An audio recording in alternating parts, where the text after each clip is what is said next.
Bom dia, tudo bem? A mensagem que Deus colocou para mim hoje, ela diz assim: quando assumimos o erro e mudamos de comportamento, Deus nos abençoa 100 vezes mais. Senhor, tende misericórdia de nós. Perdoa, Pai, todos os nossos pecados. Livra-nos de todo mal. Nos afasta de tudo aquilo que não vem de Ti. Nós agradecemos, Senhor, por mais esse dia, pelo alimento, pela palavra, pela presença. Aceita, Senhor, essa nossa oração, esse nosso louvor, pois nós Te amamos, bendizemos, adoramos. Somente Tu é o nosso Deus e em Ti confiamos.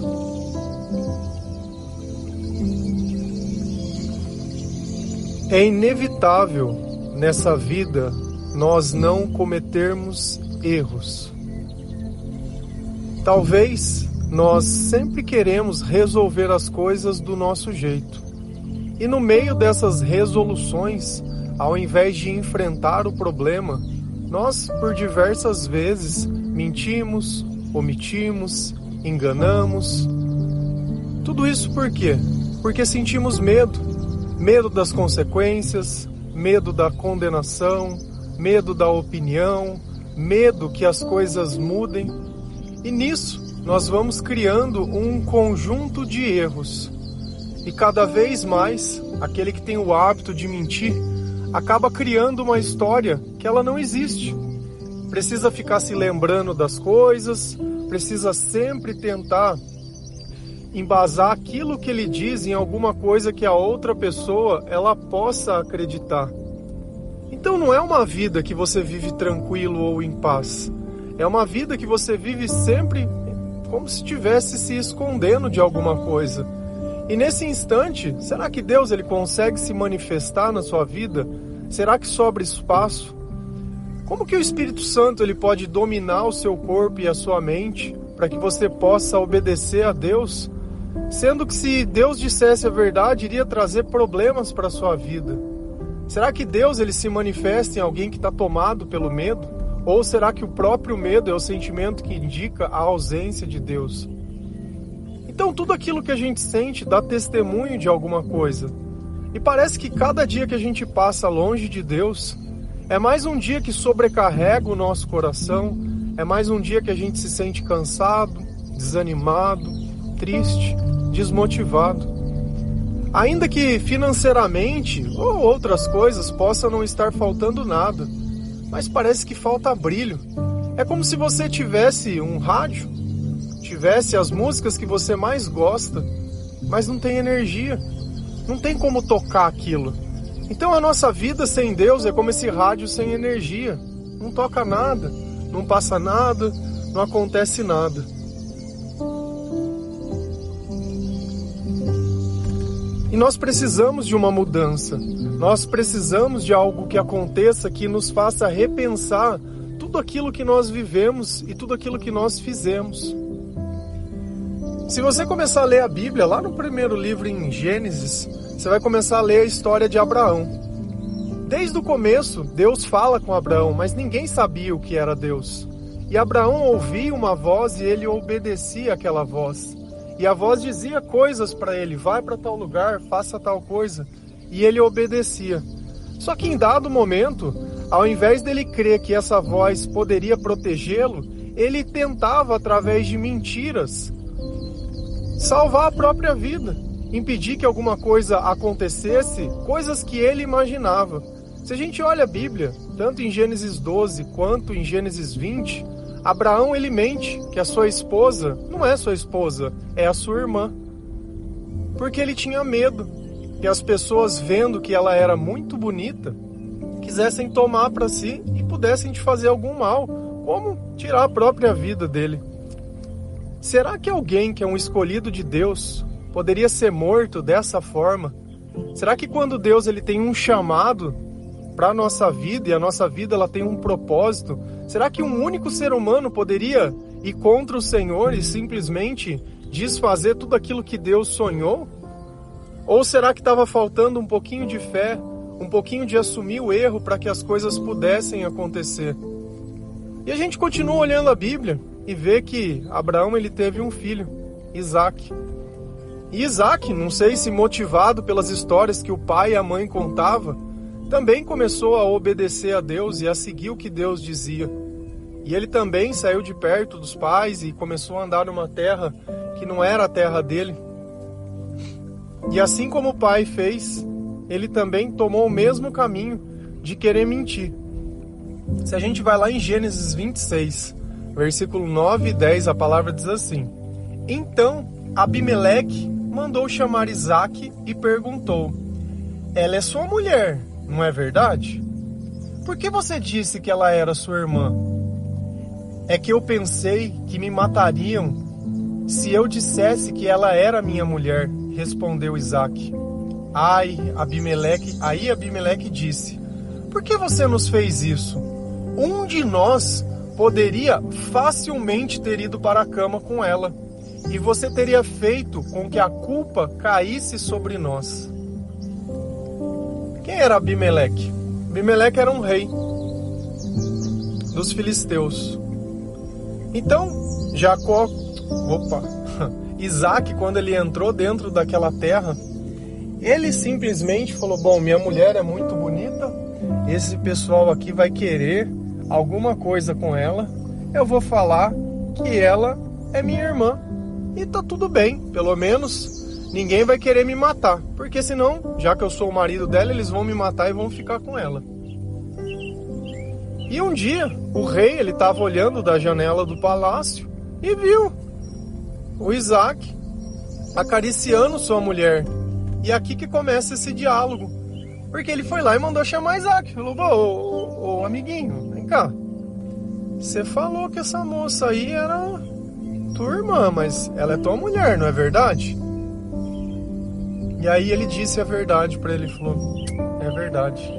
É que eu pensei que me matariam se eu dissesse que ela era a minha mulher. Aparentemente, o que parece? Que é justificável. Ah não, essa mentira aí não tem problema. Deus, ele diz lá na palavra, se você for em João, que o diabo é o pai da mentira. Ainda que Isaque estivesse lá amando de Deus, quando nós não fazemos aquilo que Deus ensina, já não é mais Deus que está na nossa vida. Nós temos sempre que ter essa consciência. Só existem dois lados. Se eu discordo de Deus, se eu creio que o poder de Deus não é o suficiente, se eu creio que o poder de Deus não é o bastante. Ontem nós falamos sobre isso, sobre a idolatria, e como isso destrói a vida das pessoas e arruína tudo. Porque eu deixo de acreditar em Jesus para querer criar um mix de deuses que possam fazer no tempo que eu quero aquilo que eu quero. Então já não é mais amor, é interesse. Porque se existe algo que eu desejo que condiciona o meu amor, já não é amor. As nossas relações humanas, elas são assim. A gente diz que é amor, até quando acontece alguma coisa que não é aquilo que nós esperamos. Aí já não é mais amor. Aí o amigo se torna inimigo. A pessoa que era a vida, né, o amor, a paixão, já se torna a pior pessoa do mundo. E é quando nós transitamos pelos extremos que o nosso coração ele se perde no meio da escuridão. Porque sem perdão não existe quem possa viver essa vida sem amor. Se você sente ódio ou raiva de alguém, você sabe do que eu estou falando. Porque isso não faz bem nenhum para quem sente. Aquilo que você pensa de forma recorrente, que não encontra uma palavra para definir um comportamento que você reprove e nem consegue entender por que essa pessoa faz isso desse jeito. Da mesma forma que você também não pode entender por que uma pessoa que acredita em Deus, ele tenta fazer bem para as pessoas que desprezam ele. Ninguém pode explicar essas coisas. Sabe por quê? Porque são espirituais. Todas as vezes que falta a razão, é o Espírito que está trabalhando em nós, seja o Espírito bom quanto o Espírito ruim. Quantas vezes nós não fazemos alguma coisa e somos questionados? Por que você fez isso? Simplesmente dizemos: eu não sei. E é real, a gente não sabe, porque naquele momento estávamos tomados. Até quando a gente tem um acesso de raiva, nós dizemos: eu estava tomado pela raiva, eu estava tomado pelo medo. Então é como se aquele sentimento ou aquele espírito, ele simplesmente paralisasse a minha vida, os meus caminhos. Mas quando nós cremos no Senhor e assumimos, mesmo que seja como essa situação, mediante a descoberta das coisas que nós mentimos, Deus ele começa a nos ver da mesma forma. E olha que ele foi confrontado a dizer por que ele mentiu. Por que você fez isso? E ele falou, eu estava com medo de vocês me matarem. E olha como a mentira ainda ia trazer consequência para os outros. Porque eles iam acabar saindo com ela e cometendo um pecado ainda maior.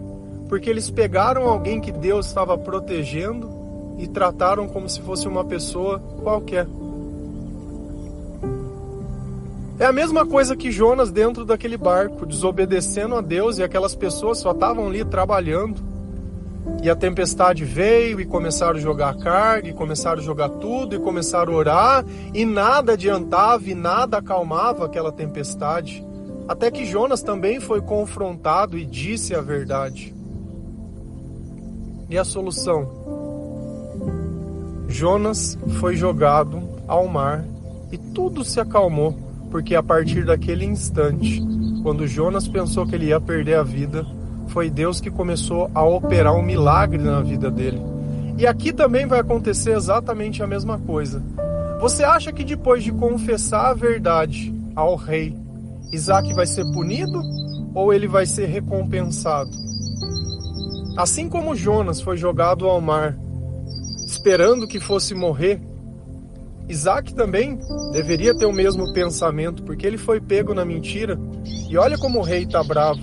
Um de nós poderia facilmente ter ido para a cama com ela, e você teria feito com que a culpa caísse sobre nós. Não me parece uma pessoa que está muito feliz. Se a gente continua lendo a palavra de Deus, a palavra do Senhor ela diz assim: então Abimeleque mandou a todo o seu povo o seguinte aviso: se alguém tratar mal este homem ou a sua mulher, será morto.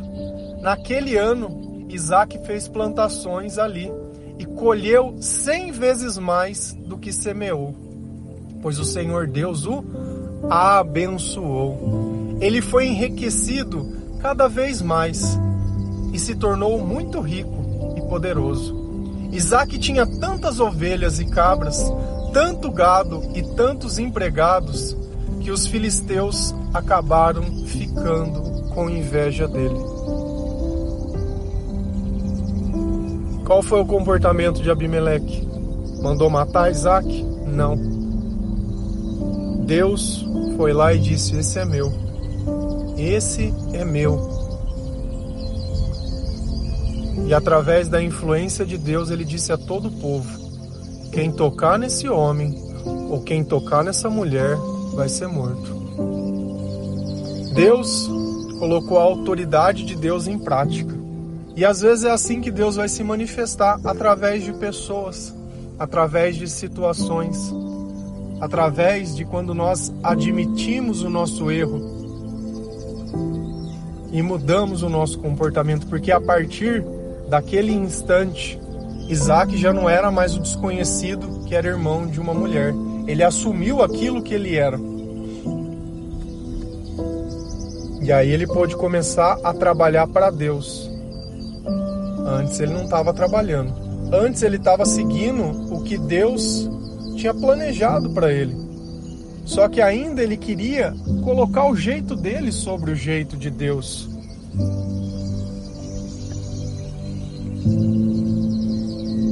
E de alguma forma, quando ele disse a verdade, tudo mudou.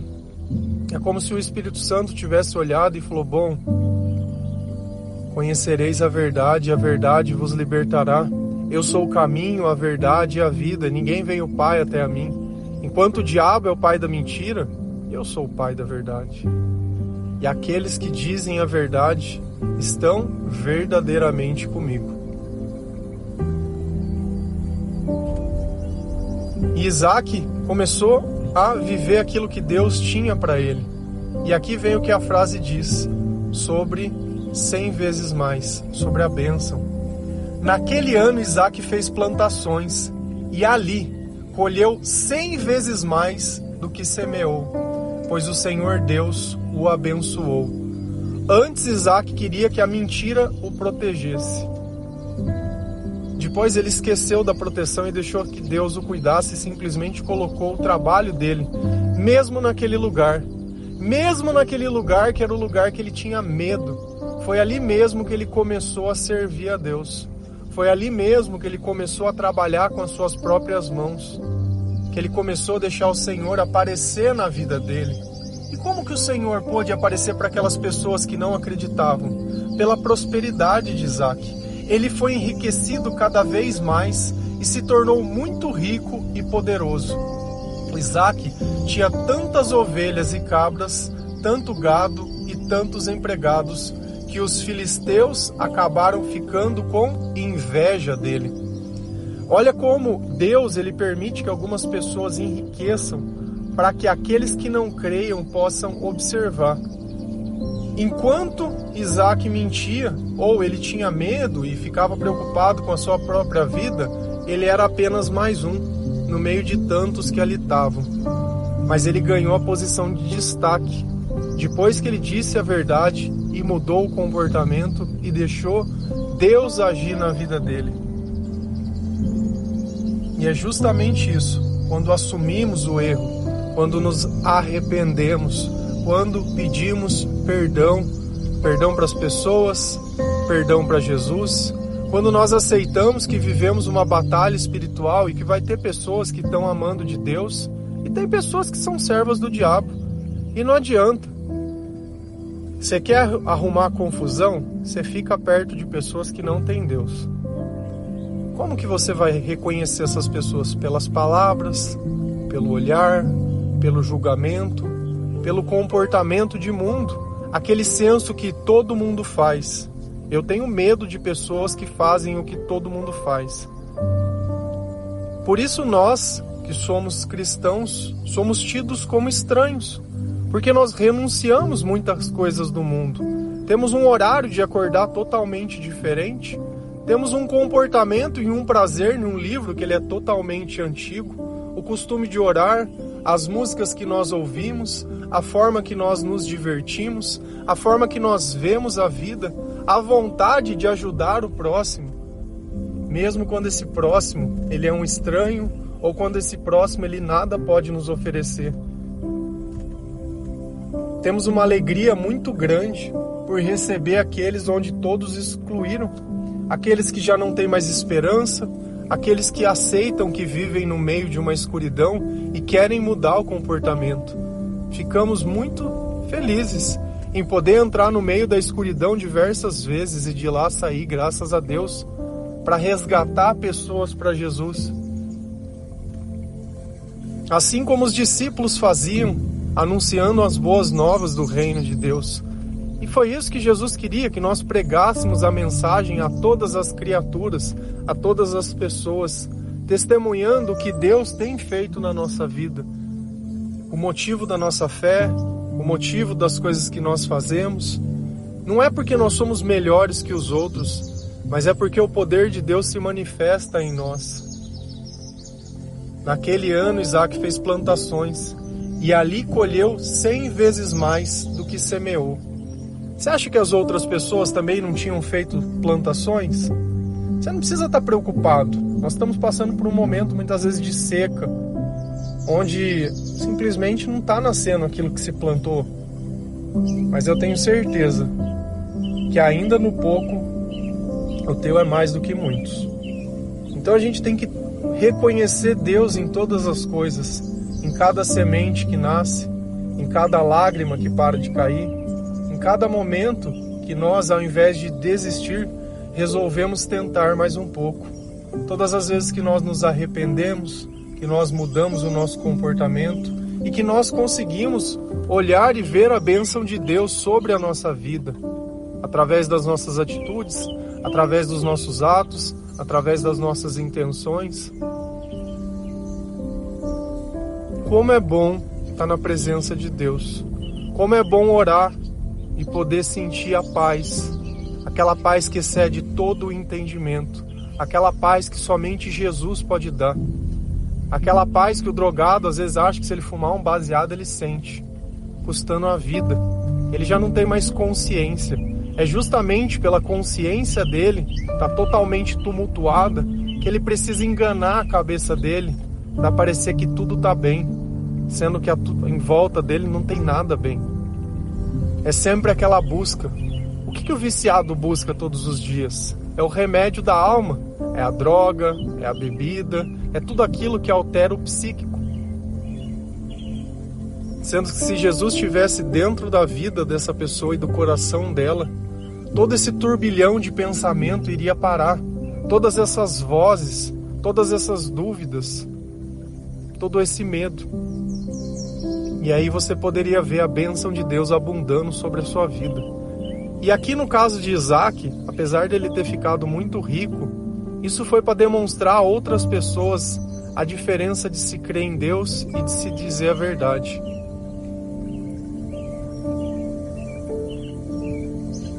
Você não precisa ter medo quando você está servindo a Deus. Se foi Deus que colocou dentro de um lugar, um propósito, você não precisa ter medo. Você não precisa se sentir inseguro nem nada. Se tiver que acontecer, vai acontecer. Mesmo que os homens tentam. Tem uma palavra que diz lá em Salmos: o que pode te fazer um simples homem? Se a gente acha que as pessoas elas podem influenciar o nosso futuro, então não existe Deus. Se eu acho que alguém em algum lugar, em alguma coisa, o acaso pode me pegar, então não existe Deus. Tudo que acontece é com a permissão de Deus. Desde uma vida que se acaba de uma forma que nós não compreendemos, é um chamado que termina, é uma vida que se vai, mas na crença que nós temos, nós sabemos que todos nós vamos morrer um dia e que a eternidade nos reserva. Que como o Senhor nos diz, que a casa de seu Pai tem muitas moradas e nós temos um lugar reservado. Nós cremos em Jesus Cristo. E mesmo distante de casa, que é o céu, o nosso lugar, nós sentimos a paz, o amor, a felicidade, o direcionamento, o caminho, a vida.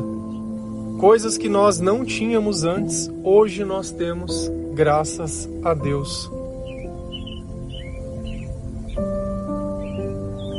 Sempre ouvimos, né? O amor de Cristo nos uniu. Isso é uma verdade. E Ele nos une.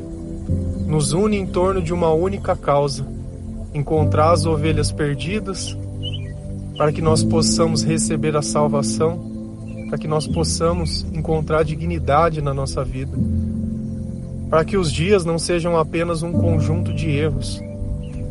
Talvez você esteja num momento de dificuldade da sua vida. Nenhum dos seus planos deram certo. Não tem problema.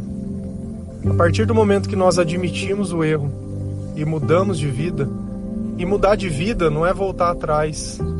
Mudar de vida não é simplesmente eu admito o meu erro, me perdoo e vamos voltar a ser como tudo era antes. Não. Nós não queremos o antes. Nós queremos o novo. Nós queremos uma vida cheia do Espírito Santo. Nós queremos uma vida onde nós obedecemos ao Senhor e onde o Senhor é o nosso caminho e o Senhor nos guia. Nós queremos ver 100 vezes mais. Nós queremos ver as bênçãos, mas para que prove que por Deus está na nossa vida, essa é a razão do nosso sucesso. Amém? Que Deus abençoe cada um de vocês, que o Senhor lhe possa te dar entendimento, que o Senhor possa colocar no seu coração as palavras certas, que o seu chamado seja mais importante que qualquer coisa na sua vida. Essas palavras, elas não servem para qualquer pessoa.